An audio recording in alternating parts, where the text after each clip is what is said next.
Namaskara Giridhar Udupa. Namaskara. Welcome to Raghavendra Swami Matha Soulful Conversations. We are Thank honored to you. have you here. Same here. It's a pleasure to be here. Thank you. Please tell us a bit about your childhood and the beginning of your musical journey. Well, I can say that from the day when I was into music, thanks to my father, my guru, Vidwan Ullur Giridhar Udupa.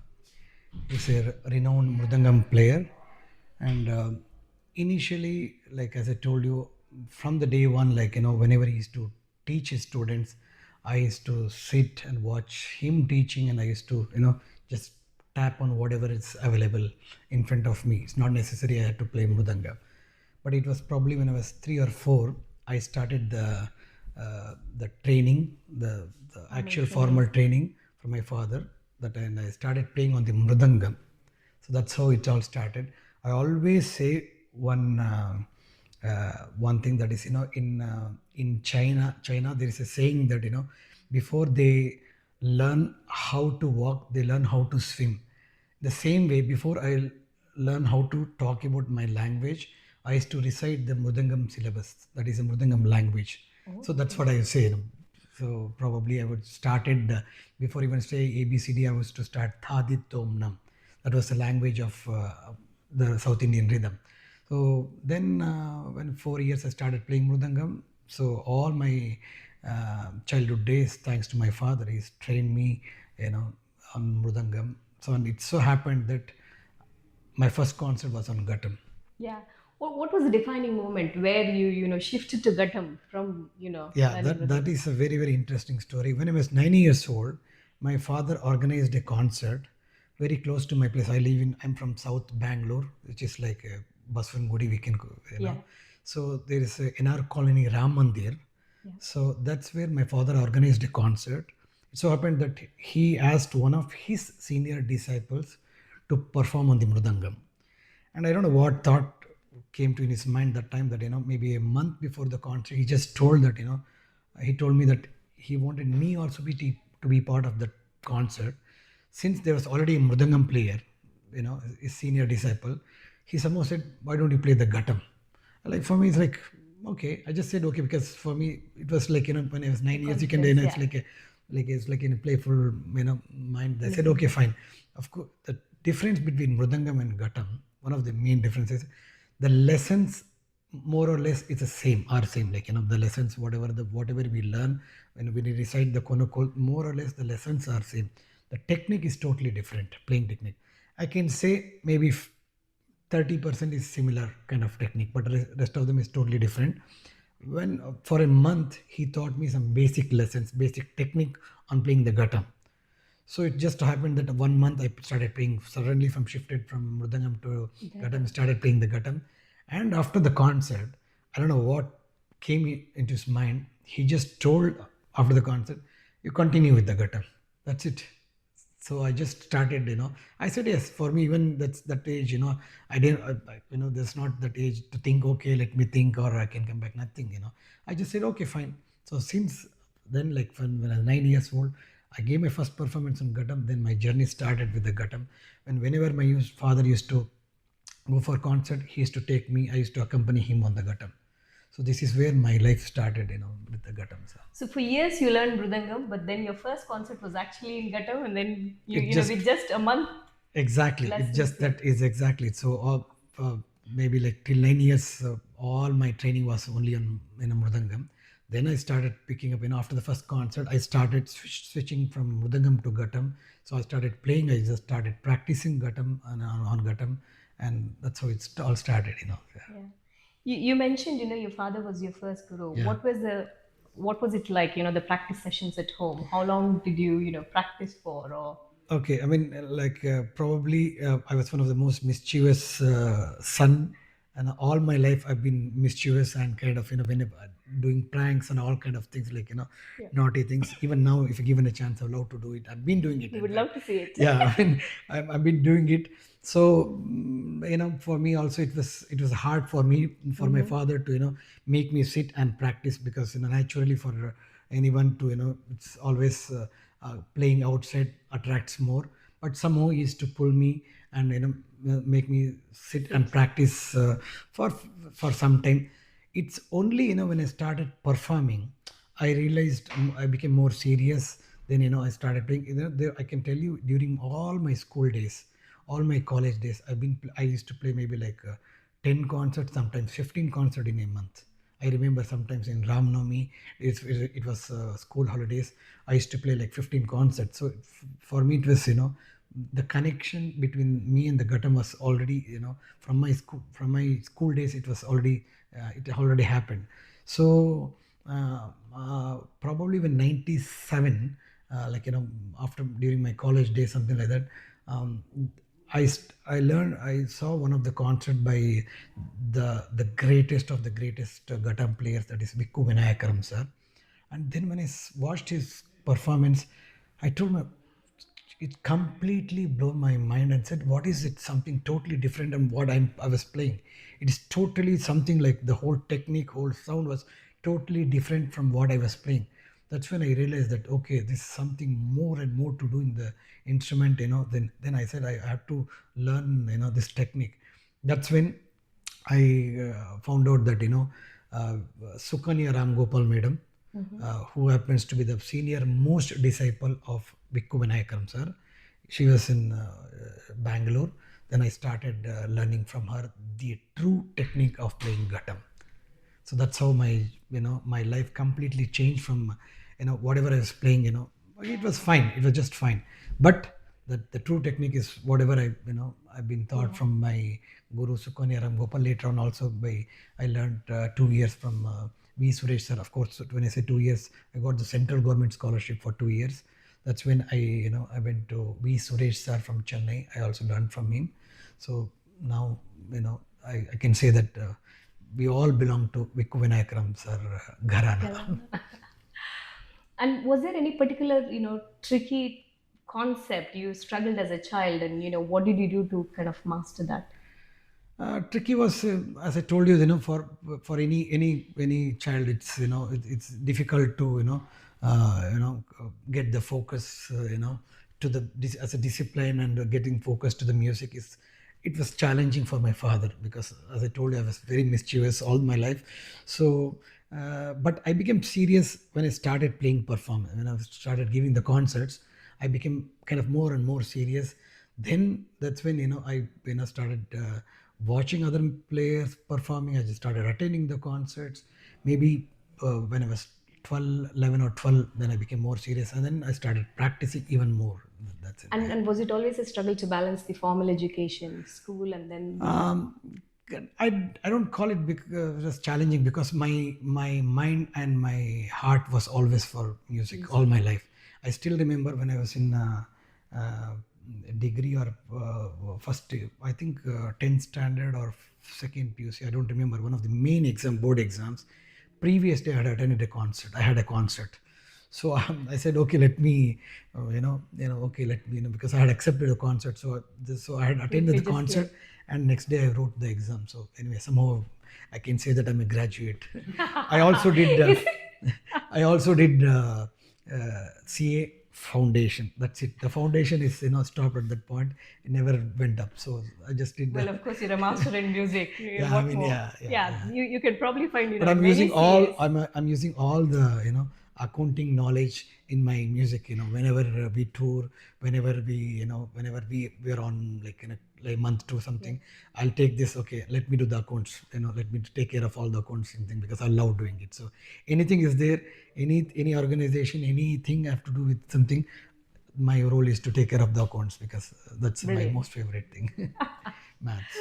Nice. You actually, have collaborated with artists across, several genres, from jazz to Latin. And so when you're actually collaborating with them in terms of your improvisation or jamming, do you still think in, Carnatic meters and jam with them? How do you kind of, focus and collaborate without losing the authenticity? Okay, so what do you call is something like fusion? It's a Yeah. very cliche word. People always, it's the most easiest way to say is fusion, but I would all call it as a world music. So what is fusion or world music is uh, Definitely it's not bringing two different instruments and playing on one stage. No, it requires lot of hard work, lot of discipline, lot of learning process. It's one of the most difficult things to do, right? For example, I've been for the last 20 years I have a band in Europe called a flamenco band. What is flamenco music? Is a Spanish music, Spanish flamenco music. So for me, it took few months to understand their music, their rhythm, their roots. I have studied everything. Then the particular rhythm, I picked it up, whatever is required to play for that particular song. For example, I picked it up, I learned and adopted their style in my instrument. So this is a real fusion. It's not just okay. You bring the guitar and play whatever I learned. Some yeah, of Yeah, course, exactly. rhythm is universal, but we need to understand their language, their tradition, and we need to respect each other. That's a real Fusion fusion music. music, real thing, so it is a very challenging thing. It could be any music. Now I just give an example of fusion flamenco music, but it holds good for any genre, whether it's jazz music or Latin music or some other genres, so I played for rock music, for example. Each music has got its own dynamics. So we need to adapt to their style, their form. And on the other hand, it's same thing with them.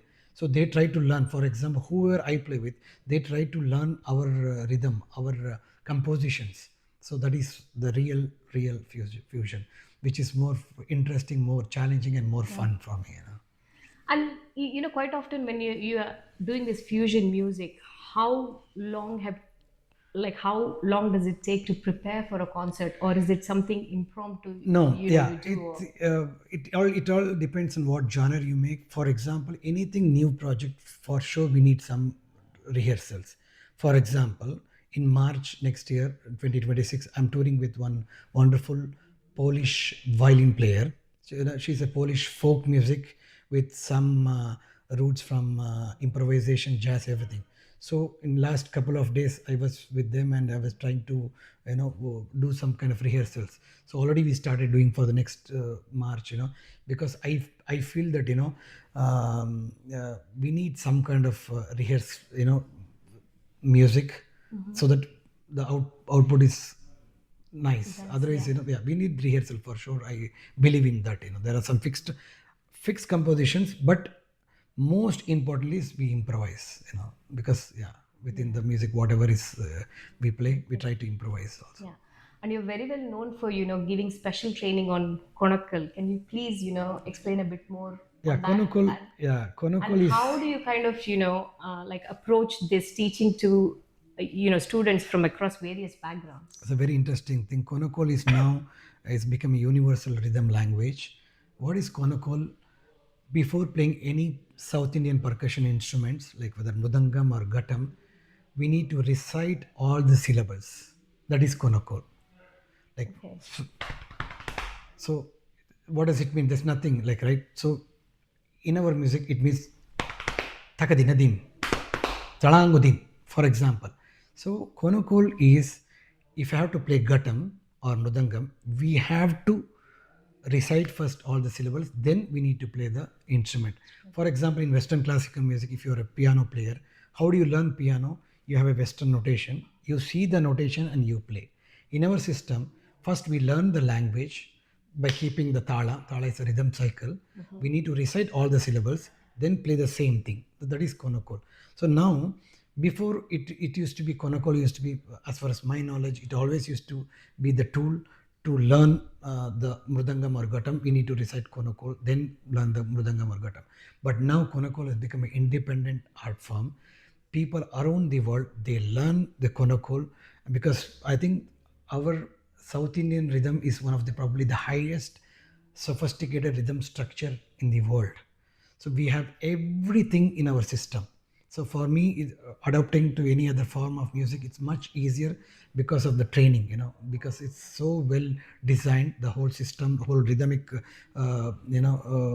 rhythmic language, whole rhythmic process, everything is so beautifully designed. For me, it's very easy to adapt to any kind of music. And when it comes to konokol, the musicians, for example, I have got students around the across globe learning konokol, because one, either two things: one, they want to learn the language, Otherwise, they want to learn the language and adopt the system in their instrument. For example, not necessarily he has to be a drummer or percussion player. He could be even a piano player. I have in Estonia, I have a fantastic piano player learning konokol. Cool. So what is he for me? For him, it's just the, he is learning all the Beats. syllables, all the beats, all the language, and trying to use the system in his playing. It is helping out very very good for him. So for any musician, I can tell Konokol is the best thing for any. And was this part of the formal training before to begin with, or is this something taken to the next level No, from no, no. This is a you? formal training. That's how we learn. That's a way we've been trained to. If I want to play, if I want to, for example, I'm teaching my students the Ghatam. How do you learn? Is that first say Thadit Tonam by keeping the Talam in three different speed. He has to show me the three different speed. Then okay, now you know the language. Now play the same thing on the Ghatam. Tha, Di, Tom, Nam. Tha, Di, Tom, Nam. That's how he has to play. I keep the talam, he's going to play that. So this is the way we learn the To whole. start Yeah, yeah. education. Yeah. You started the Udupa Foundation. What was the inspiration, and what do you intend to achieve with the foundation? Yes. Well, this is the 10th year of of Udupa Foundation. We started when in 2015. I think all because of my father, Vidwan Ullur Giridhar Udupa. He's the biggest inspiration of my life. Um, One of the main reasons why we started is that there are many places, there are many people who cannot attend any live concerts, like who cannot go to a concert venue and attend the concert for many reasons. Okay, uh, for example, a old age home, they're constrained to being in the old age home, right? So what I decided, okay, instead of they coming to the concert venue, why don't we go there and play for them at their premises, so that for just with a simple thing keeping in my mind, to just to make them happy, and just to educate them about our music, just brief introduction about the instrument of our form of music what we have been playing. So this is with this idea, okay, then we started the foundation. Every month we've been performing for the last 10 years, two concerts, all free concert, in places like old age home or cancer center or orphanage center or government schools. We have not we probably we played 20% in Bangalore, my city, Rural where areas. all the rest of the concert in all rural areas or some village, go to for them, they've never heard the music for the or they've seen maybe few instruments on the television, so witnessing for the first time all their music. So and try to educate them about the instrument, name of the instrument. So this is a whole thing, and thanks to my father, I think he's the biggest inspiration who inspired me to do this probably. Well, what a noble thought and I don't noble know. deed. It's just to make people happy, and so. And your father must be really proud. This coming from his most mischievous child. Yeah, he's happy. Yeah, yeah. Yeah, yeah. Quite often, people talk about preserving music, certain genre, and things like that. But the Manamadurai Ghatam is, quite a unique one. And, in terms of the artisans actually making it, they're quite dwindling, and, they're becoming rare these days. How do you, your foundation help these artisans, or help them grow, or have you got concerns about Yeah, this is the most apt question at this moment, because uh, when it comes to instruments, there are many makers of different instruments. So when you take Mridangam, there are many makers.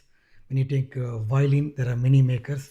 But when it comes to my instrument Ghatam, there's only one maker in this entire world. This is a shocking thing. There's only one maker. Before, there used to be Madras Ghatam, what we call Chennai Ghatam. It's not there anymore. I think probably when 2010 or something they stopped making it. And there used to be Bengaluru Ghatam, what we call Devanalli Ghatam. People say that they're still making it, but I'm not sure. Not the quality of the Ghatam is not so superior. It's not as good as the one we have in Manamadurai Ghatam, because the weight of Bengaluru Ghatam is maybe 1 kilo, but whereas the Manamadurai Ghatam is 6 to 8 kilos. It's very heavy.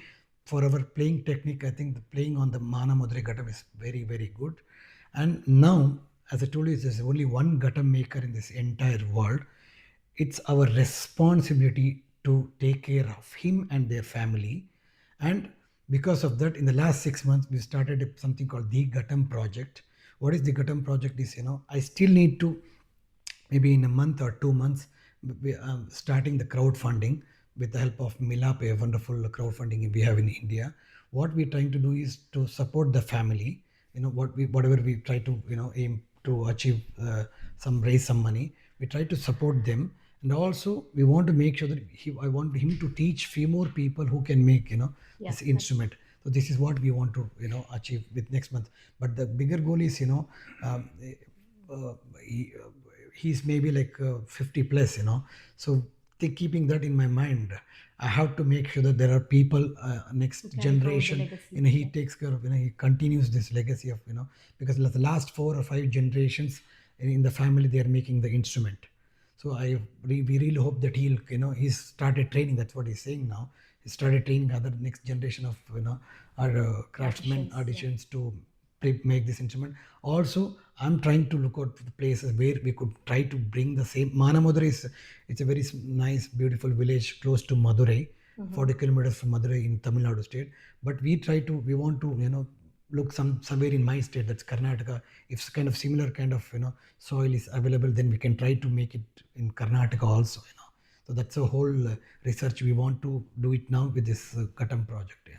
And in terms of training like the next generation, how much interest has it got, or are you really struggling in the? See, one of the things is, when we have instruments, definitely people can start coming. Because people from the last 10 years, many people have been asking me on Instagram that they know they need to they need to have a ghatam. They need to find a ghatam. So all my life I've given them answer. Sorry, I don't know. I don't have any instrument. You need to just get in touch with the Manamadurai maker. For them, it's kind of difficult to go there and get it. Instead, I'm finding a solution where if anybody wants to buy ghatam, I'm ready to ship them. This is what I'm trying to find out. Now the 2 months, I'm planning to do it online. If anybody wants to buy ghatam, I'm ready to ship anywhere in the world. So I'm trying to set up that whole system. And in terms of him training the other artists, how is it the artisans? How is it going along? Is there? This is, I think, probably in another six months, I'm going to roll down. Of course, the maker who is from the Manamadurai, he has to come and train the people. It's like just research, and we need to do the research. It won't be like, I cannot say that Oh, we can nice. achieve in next 6 months. Probably another next 2 years, we'll try to find a couple of places in my near the city, some village or somewhere which can be closer to this Manamadurai soil. So then I try to, maybe we can do. It's in research. It's not that we can achieve in next few Overnight. months. So yeah. Yeah. Udupa Foundation has, several legends on the advisory board, like, Ustad Amjad Ali Khan, Vidushi Sukanya Ram Gopal, and the famous Mysore brothers. Yeah. What does the collaboration mean to you personally and professionally? Well, we have all this advisory board as one of the biggest blessings to all the foundation. And when I approached them in the beginning, before the starting of the foundation, I just told them, I want all of you to be there and just bless us. We don't need anything from you. Just come, and whenever it's possible, you just try to guide us, whatever, to their best possible way. And other than that, they are also part of the Udupa Music Festival, and most of the musicians who are all on the advisory boards have all performed in the festival. So it's always a blessings, and it's the connection what personally I have with them. All my life I've been performing with, for example, Mysore Brothers is like a family to me. So I think my life turning point was like when I performed for the very, very first time with them on 24th of November 2001. So this was my, undoubtedly, and I say this all my every wherever I get a chance, I like to share this. It is the turning point of my life when I played for the very first time with Mysore brothers, that is Nagana and Manjana. I call them Nagana and Manjana. So they are like family. So they've been guiding me all my life. So not just on stage and off stage, we have all fun, on stage and off the stage. So that's it. So all this, whoever the advisory boards are like, they try to give some energy, the good energy, the positive Good energy, which is the vibes. Yeah. most important thing to me. That's what I believe in. Yeah. Yeah.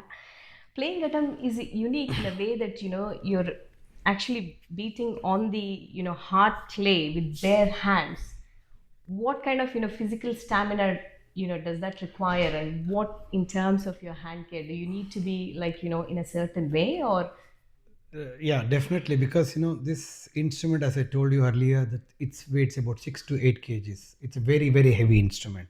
Unlike other instrument, this probably requires more energies consumed when I play this instrument, and yes, we need to take care of hands and the fingers all our lifetime, like any other instrument, any other musicians. But this, when it comes to winter, like for example, when I'm in Europe now, this is like in December, we are in Europe. What happens is, because of the winter, because of the cold, it gets dried up easily. So I have to keep applying some cream, moisturizing cream all throughout. And what sometimes even playing for 3 4 concerts continuously, it starts bleeding. It's a natural thing, it starts bleeding. So even then, you know we cannot stop playing, right? So we have to play. So throughout our life, we try to keep taking care of the fingers. Sometimes I try not to lift some heavy things, especially with my, I can take anything on the shoulders, but Yeah. when it comes to my hands and fingers, I try not to do it. But it's a part of our life. So Is we, there any sort of like strength training that might help yes, with yes, it or? that's started, something strengthening our muscles, which will be like for the long term, is a very very good thing. So So is there a it's, certain routine you follow to do this I apart from, just started. I mean, lazy person when it comes to doing some exercise, but somehow my family is, motivated me and pushed me to do this now. So I'm kind of, into that now. That's really good. Historically, Ghatam has always been perceived as, a secondary instrument or an accompanying one, but you have created a name for yourself being the solo artist. How was this received to begin with? And, was there any sort of resistance from anyone to begin with, or can you? I think it's all started by one person, as that is Vikku Vinayakaram sir.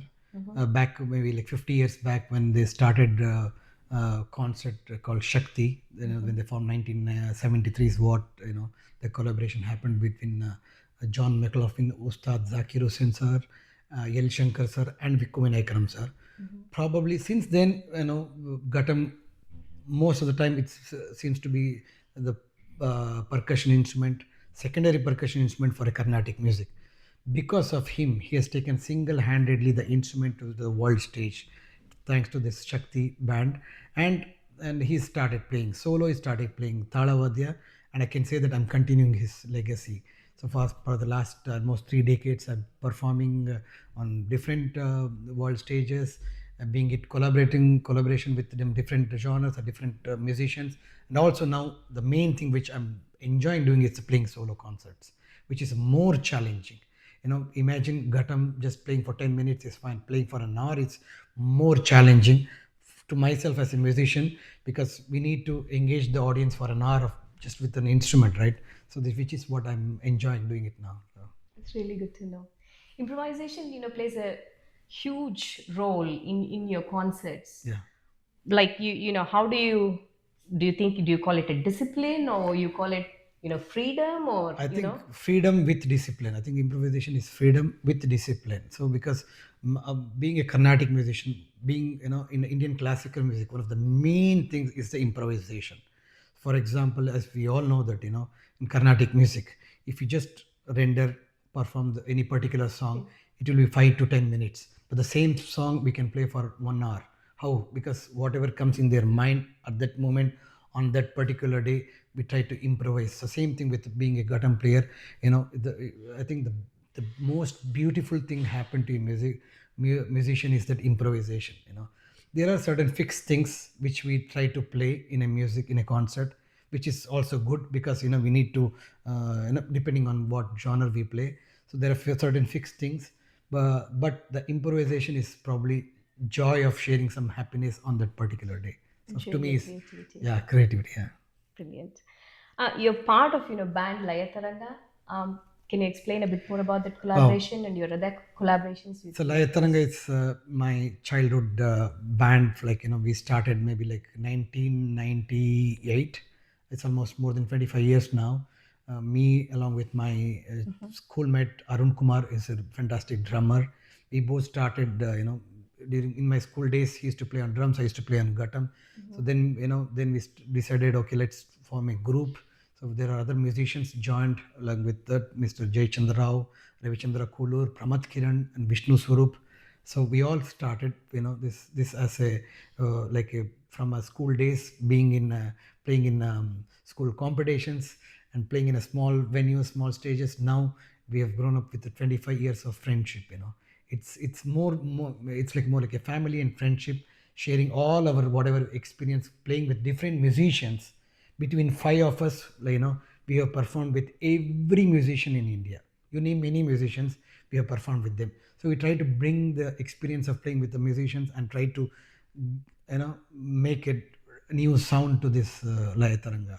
So yeah, this is like a more like a friendship of, This all from probably Bengaluru. is unheard of, like there are so many brands, especially, in No, this day and definitely. Yeah, age. yeah. See, that's the best part. For us, most important is the friendship. Then comes the music. So, music, of course, is always there. But we are all, it's not easy, as you mentioned, a band, staying Staying for bonded for so bonded for long. so long, 25 long years. It's an amazing thing. So now we are more than 25 years, so we're still the same. We just met last week, and Yeah. the energy is the same. And after that, I've also collaborated with few other bands in Europe. Europe. Europe, one of them is India Lucia. This is the 20th year of India Lucia. It's a flamenco and Indian music with my one of my closest best friends, Miguel Chohowski, from fantastic flamenco guitarist from Poland. Later on, I formed another jazz and kind of electro Indo music. It's called Sagara, with a fantastic clarinet player from Poland, again, Václav Zimpel. And I also have collaborated with Fabrice de Graaf, an Irish fantastic bansuri player who also plays Irish music. And like this, I've got few more collaborations with different musicians and different contexts I've been performing. Yeah. Well, what an incredible achievement, to be honest. You're one of the very few musicians who have played at, the United Nations. You played at, at Darbar. Are there any like special moments from there you would like to share with I us, think please? when it comes to the Darbar, I think probably the Darbar festival is undoubtedly the top most music festivals for Indian classical music anywhere in the world. Wow. So I think the way they curate, the way bring to the audience, it's an experience. We everyone should go and witness this. The visionary, one of my big mentors when it comes to organizing is Sandeep Vardiji. I always say this.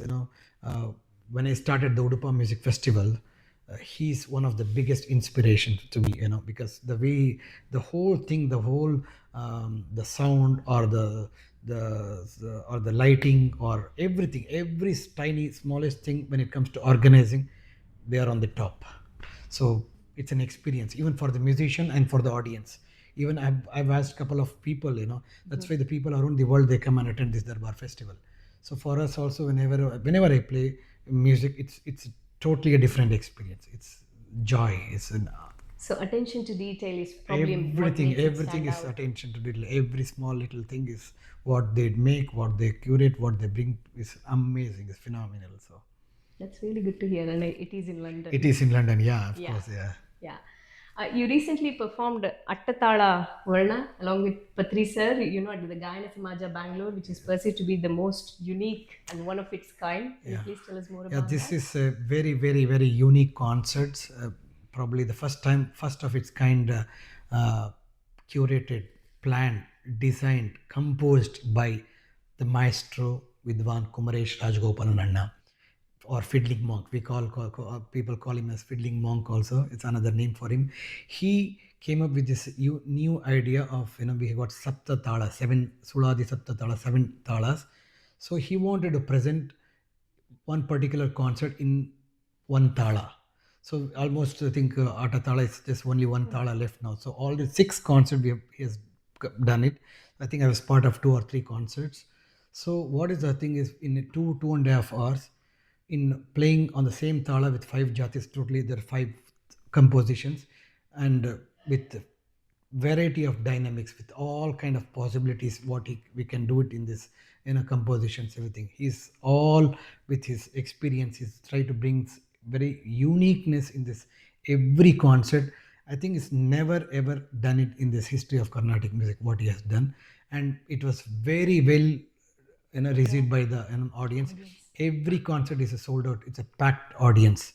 So people are kind of looking forward for next thala. I mean, it's just that we have only 7 thalas. I don't know, I'm sure he'll come up with something else, something new, because innovation is always important if for any art music form, to yeah. any art form.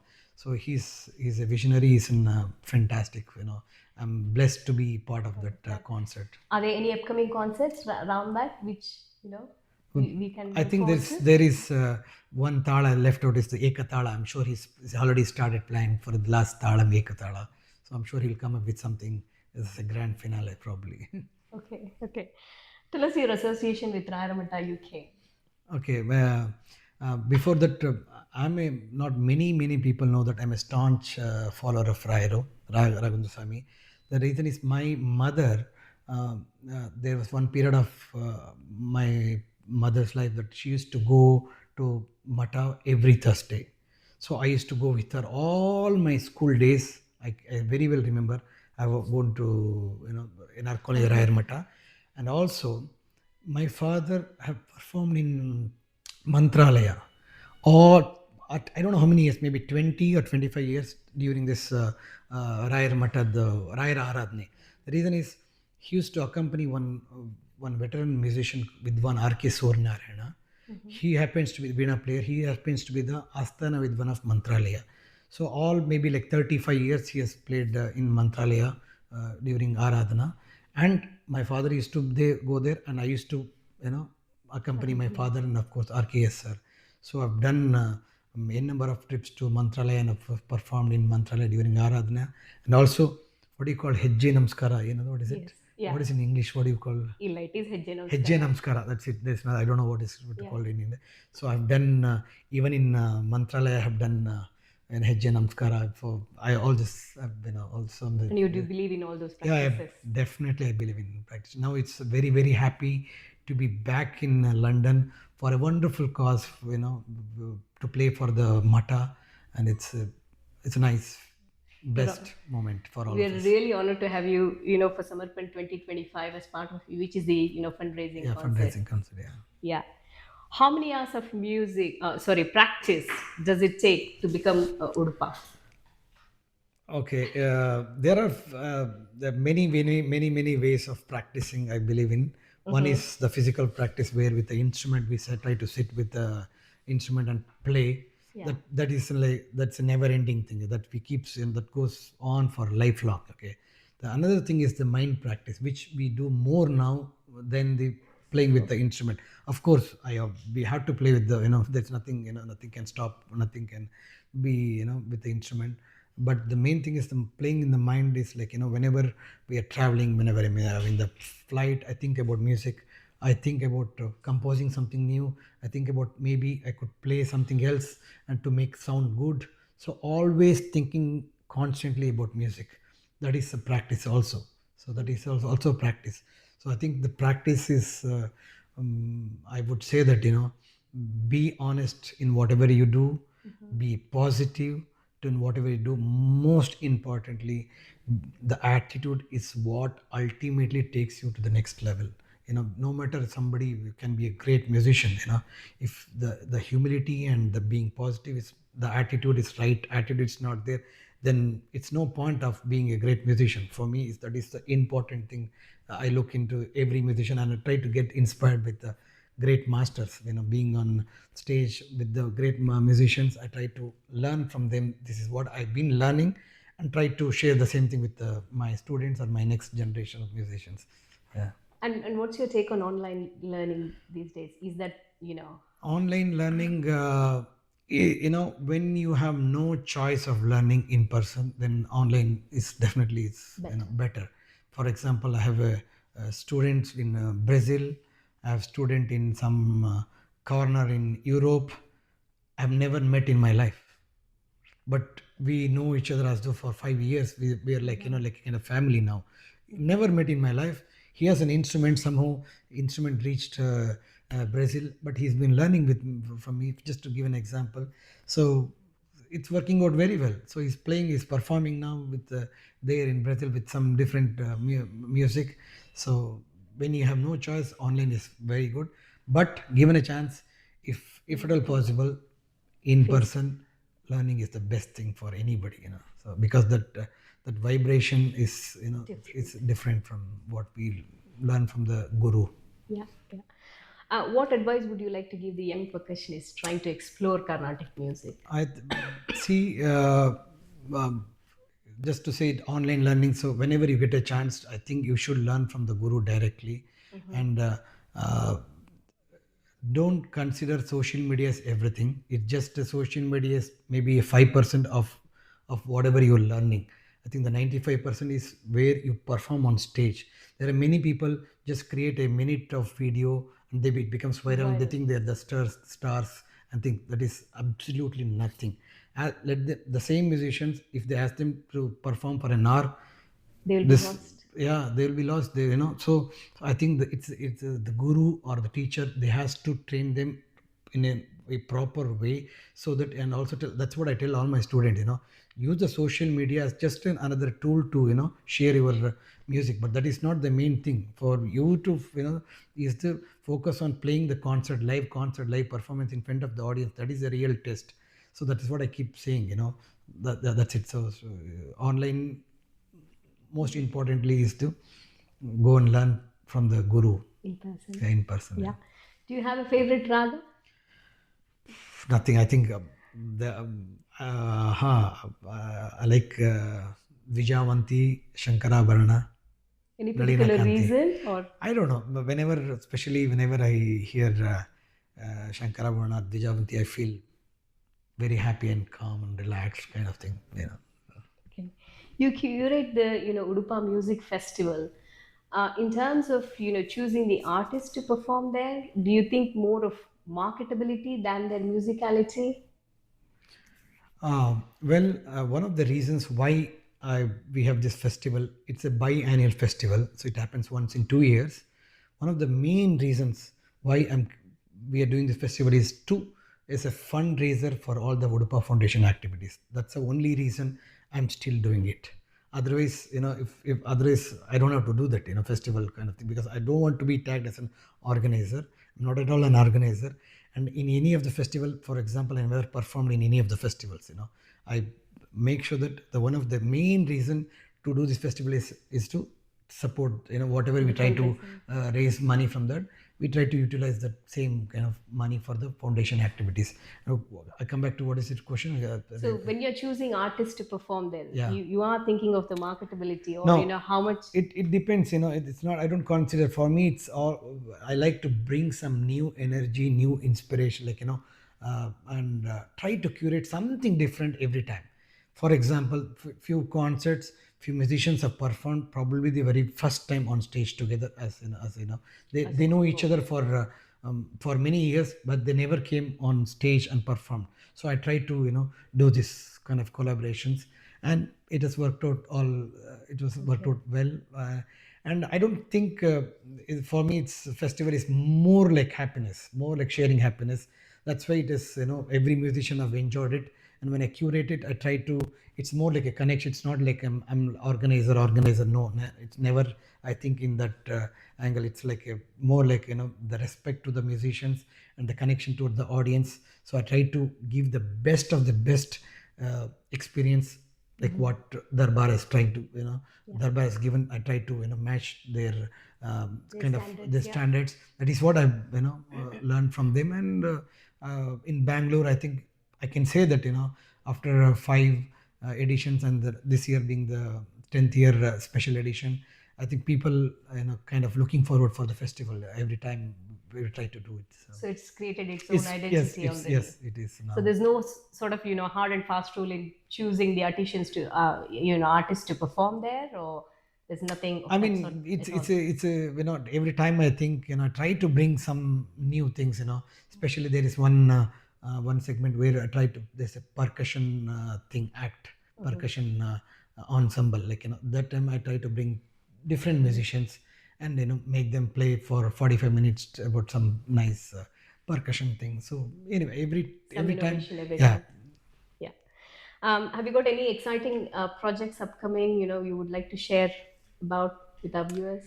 I think from the next year, I'm planning to do more of my solo concerts. My Ghatam solo is what I'm really kind of looking forward to do this going forward, because it's, as I told you, it's a very, very challenging thing. And also probably collaborate I've got a Udupa Collective is my band, Ghatam Udupa Collective. And I want to probably tour with my team and take the music to different corners. So, yeah. We look forward to hearing more about that. Yeah. Yeah. Thank you. Thank you so much for your precious time. Thank you very much. ಕೊನೆಯದಾಗಿ ಕನ್ನಡದವರಾಗಿ ಕನ್ನಡದಲ್ಲಿ ಮಾತಾಡಿಸ್ತೀರಾ? ಖಂಡಿತ. ಬೀಳ್ಕೊಡಕ್ಕಾಗಲ್ಲ. ಹೇಳಿ, ಏನು ಮಾತಾಡ್ಬೇಕು ಹೇಳಿ, ಕನ್ನಡದಲ್ಲಿ ಎಷ್ಟು ಬೇಕೋ ಮಾತಾಡೋಣ. ಕನ್ನಡದವರಾಗಿ ಉಡುಪ ಸಂಗೀತವನ್ನು ಬಿಟ್ಟು ಬೇರೆ ಏನ್ ಮಾಡಕ್ ಇಷ್ಟಪಡ್ತೀರಾ? ಅಯ್ಯೋ, ಬೇರೆನೆ ಮಾಡೋದಂತ. ಬಸವನಗುಡಿಯಲ್ಲಿ ಇದ್ದು ನೀವು ಕಡ್ಲೆಕಾಯಿ ಪರಿಷೆಗೆ ಹೋಗ್ತೀರಾ? ಖಂಡಿತ ಕಾಂತಾರ ಸಿನಿಮಾ ನೋಡ್ತೀರಾ? ಖಂಡಿತ ಎಲ್ಲಾನು ಕಡ್ಲೆಕಾಯಿ ಪರಿಷೆನೂ ಹೋಗ್ತೀನಿ. ಯಾಕಂದ್ರೆ ಕಡ್ಲೆಕಾಯಿ ಪರಿಷೆ ನಮ್ಮನೆ ರೋಡಲ್ಲೇ ಆಗೋದು. ನಾವಿರೋದು ಬುಲ್ ಟೆಂಪಲ್ ರೋಡ್, ಮೇನ್ ರೋಡಲ್ಲಿ. ದೊಡ್ಡ ಗಣಪತಿ ದೇವಸ್ಥಾನದಿಂದ ನಮ್ಮನೆ ಲೆಸ್ ದೆನ್ 1 ಕಿಲೋಮೀಟರ್ ಅದೇ ರೋಡಲ್ಲೇ ಇರೋದು. ಸೊ ನಮ್ಮ ಮನೆಗೆ ಕಡಲೆಕಾಯಿ ಪರಿಷೆ ಒಂದು ವಾರ ಆದರೆ ರಾತ್ರಿ 12 ಗಂಟೆ ತನಕ ಅದು ಪಿ ಊದ್ಕೊಂಡು ಹೋಗ್ತಾ ಇರ್ತಾರೆ, ಎಲ್ಲ ಮನೆ ಆಚೆ ಕೇಳಿಸ್ತಾ ಇರುತ್ತೆ. ಸೊ ಅದು ಮಾಡ್ತೀವಿ, ಮೂವಿ ನೋಡ್ತೀವಿ, ಕ್ರಿಕೆಟ್ ಅಂದರೆ ಹುಚ್ಚು. ಸೊ ಎಲ್ಲ ಥರನೂ ನಾವು ಖುಷಿಯಲ್ಲಿರ್ತೀವಿ.